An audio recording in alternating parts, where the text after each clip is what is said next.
Meu nome é Jonathan, tenho 24 anos e escrevo isso não como um pedido de ajuda, mas sim como um aviso. Você já deve ter ouvido falar dos mistérios e segredos do Egito Antigo. Muito se discute sobre os hieróglifos, rituais, deuses, entre outras coisas. Mas a verdade é que muito disso deve continuar enterrado nas areias do tempo. Esse lugar esconde coisas que simples humanos como eu não são capazes de sequer compreender. Agora vou lhes contar o que aconteceu comigo nos últimos tempos. Eu fazia parte de um grupo pequeno de arqueologia. Nós estávamos no Egito há algumas semanas.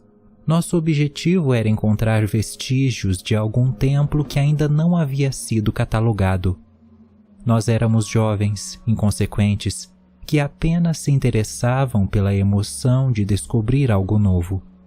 Éramos muito céticos e não nos importávamos com as crenças locais de que aquela região onde montamos nosso sítio arqueológico era amaldiçoada. Depois de longos dias de escavação, nossa equipe junto dos trabalhadores encontraram algo peculiar. Era um tipo de alçapão. Apesar do tempo, a madeira da porta parecia muito nova, porém aquilo não era o mais curioso, pois estava cravado em hebraico as seguintes palavras: "Não há Deus algum aqui embaixo." Nós nos animamos, afinal aquela parecia ser uma descoberta incrível. No dia seguinte da nossa descoberta, decidimos abrir aquela porta e adentrar o suposto templo. Contando comigo eram 4 pessoas. Rafael era especialista em escalada e iria nos permitir fazer o rapel até o interior da estrutura. James iria nos fornecer algumas pistolas por precaução. Nós não acreditávamos em nada sobrenatural, porém uma segurança a mais era sempre bem-vinda. Por fim, Natália seria responsável por tirar fotos, gravar vídeos e todo o registro de voz. Totalmente cegos pela adrenalina, abrimos aquela porta com a ajuda dos trabalhadores. Armamos os equipamentos e descemos, com a promessa de que voltaríamos o mais rápido possível. Aquele lugar era simplesmente maravilhoso, pelo menos na entrada. Era uma gigantesca sala cheia de água. Água essa que inexplicavelmente estava 100% limpa. Havia uma ponte que dava acesso ao resto do templo, e de ambos os lados haviam estátuas totalmente cobertas por uma vegetação que apenas existia quando ainda se chovia naquelas terras há milênios. À medida que andávamos, registrávamos tudo: os símbolos nas paredes, as esculturas presentes nos cantos. Tudo. Era algo que pensei que iria ver apenas em filmes e jogos. Mas nossa alegria durou pouco tempo, pois notamos que nossas lanternas começaram a falhar, até que, de repente, se apagaram por completo, nos deixando na total escuridão. Uma risada feminina e demoníaca ecoou pelo local, e antes que pudéssemos nos questionar sobre aquilo, tochas nas paredes se acenderam. Aquele lugar que antes era um banquete para os olhos havia se tornado algo totalmente macabro. As paredes agora tinham desenhos que falavam de sacrifício e morte.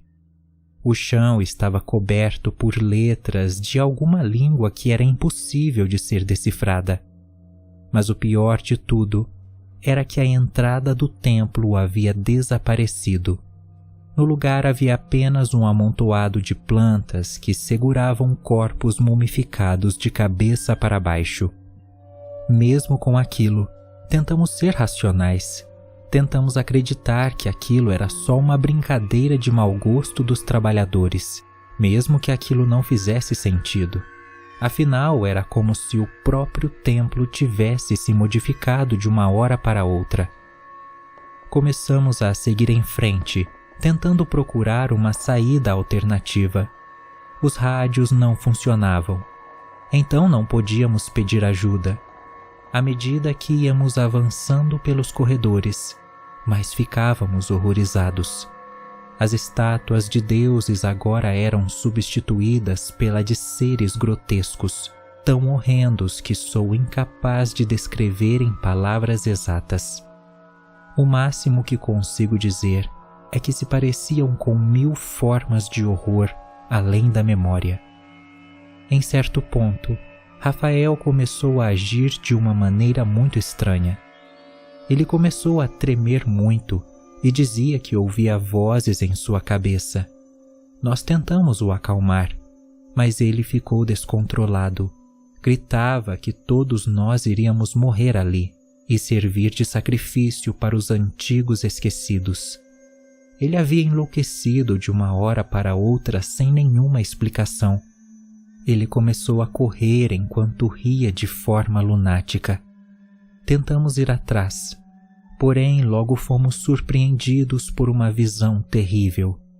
Rafael havia se jogado em uma espécie de poço, cheio de ossos humanos e de outras coisas menos indescritíveis.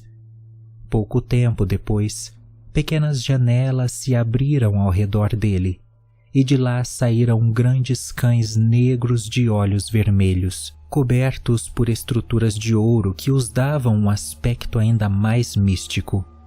Eles então devoraram nosso amigo, enquanto ele ria e gritava de dor ao mesmo tempo. Dominados pelo medo e desespero, demos meia volta e começamos a correr. Porém, no lugar do corredor por onde havíamos passado antes, agora havia uma sala aberta cheia de símbolos no chão. Ao fim dela, uma porta que levava a algum lugar. Aquilo parecia ser uma armadilha, mas não vimos outra forma a não ser passar por ali. Aos poucos fomos tateando o chão, com muita cautela para não ativar nada. Porém, James também parecia estar enlouquecido. Ele dizia que uma mulher estava gritando com ele em sua cabeça e ele também dizia não enxergar nada além dos símbolos.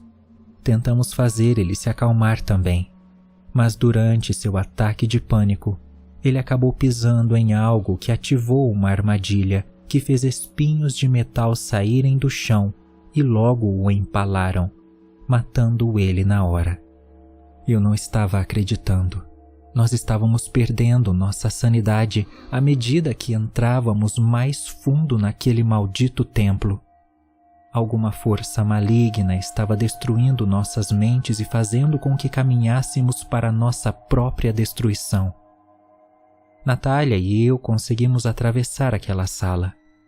Porém, fomos separados quando recebi um forte tapa no rosto que me jogou para o lado. Acabei caindo dentro de uma espécie de piscina.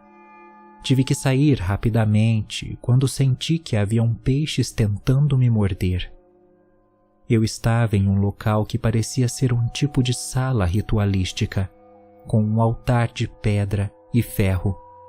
Ela estava completamente vazia, mas foi apenas eu piscar que aquele lugar se encheu de pessoas encapuzadas que serviam restos humanos para uma criatura terrível e gigantesca, semelhante a um chacal.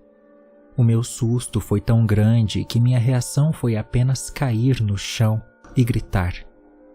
Ao notarem minha presença, aqueles seres sombrios começaram a caminhar na minha direção, junto daquele monstro. Eu pude observar melhor suas características. Ele não era como Anubis. Sua aparência era mais animalesca, cheia de espinhos pelo corpo. Tudo isso combinado a um tamanho que devia passar facilmente dos 4 metros de altura. Quando aquilo tentou me agarrar com uma de suas mãos, eu por impulso saquei a pistola que carregava comigo e atirei. Mas sem surpresa alguma, os tiros não fizeram efeito algum. Eu então me levantei tentando resistir ao medo e voltei a correr na velocidade máxima que minhas pernas permitiam. Apenas parei quando já não ouvia mais os sons terríveis que meu perseguidor fazia. agora isolado dentro de uma sala semelhante a um quarto. Eu apenas sentei, abracei meus joelhos e comecei a chorar, ao mesmo tempo que tentava orar e pedir ajuda a Deus, que eu me recusava a acreditar, para que Ele me tirasse daquele inferno. Mas não seria naquele momento que eu seria salvo. Então comecei a ouvir um som semelhante ao de uma cachoeira. Quando ergui minha cabeça, o templo havia mudado mais uma vez. Agora eu estava em uma espécie de sala do trono. Haviam gravuras e rostos nas paredes que choravam sangue, com a intensidade de uma queda d'água. Na minha frente, eu vi Natália sentada no trono. Porém, seu aspecto era tenebroso. Ela havia arrancado os próprios olhos e agora vestia uma roupa como a de uma Cleópatra. Mesmo assustado, eu perguntei o que estava acontecendo e por que ela tinha feito aquilo consigo mesma. Mas ela apenas respondeu uma voz duplicada que para onde nós iríamos não precisávamos de olhos para ver.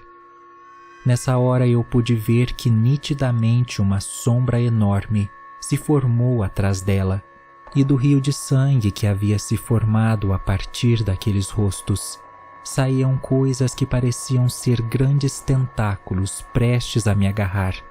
Eu apenas fechei os olhos e me encolhi no chão, aceitando meu destino. Porém a morte não iria me alcançar naquele momento. De repente, eu me vi num lugar lindo, como um oásis, e na minha frente havia um ser que mais parecia ser um tipo de faraó com uma armadura antiga. Aquele ser não parecia ameaçador, embora sua aparência fosse um tanto quanto grotesca, já que também parecia ter sido mumificado. Ele se apresentou como sendo o antigo deus esquecido, Khamon. Ele me disse que naquele momento eu estava seguro e por muito pouco não havia sido vítima da ira dos 2 irmãos mais novos dele, Lanank e Ashnut. Khamon disse que não era de ajudar os mortais tolos que adentravam aquele templo, mas que de alguma forma se sentiu impressionado ao me ver sobreviver apesar de tudo, pois aquilo o lembrava dele mesmo.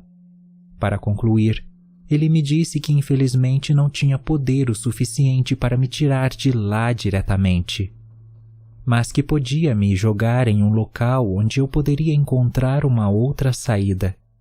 Eu deveria apenas usar minha cabeça. Eu nem tive tempo de questionar e, mais uma vez, eu estava em um lugar diferente. Ainda parecia ser um templo egípcio, mas olhando pelas janelas, era como se eu estivesse em um espaço entre dimensões. Não havia nada além de um vazio de cores indescritíveis que se mesclava a um interminável conjunto do que pareciam ser portais. Eu não sei por quanto tempo eu vaguei por aquele lugar. Horas, dias, talvez anos, até que eu finalmente encontrei um portal ali. E é aqui que eu paro de escrever. Vou deixar minhas anotações por aqui, enquanto torço para que esse portal me leve para qualquer lugar longe daquele templo maldito. Mais uma vez eu aviso, não tente desvendar os segredos do antigo Egito. Esse é o meu relato.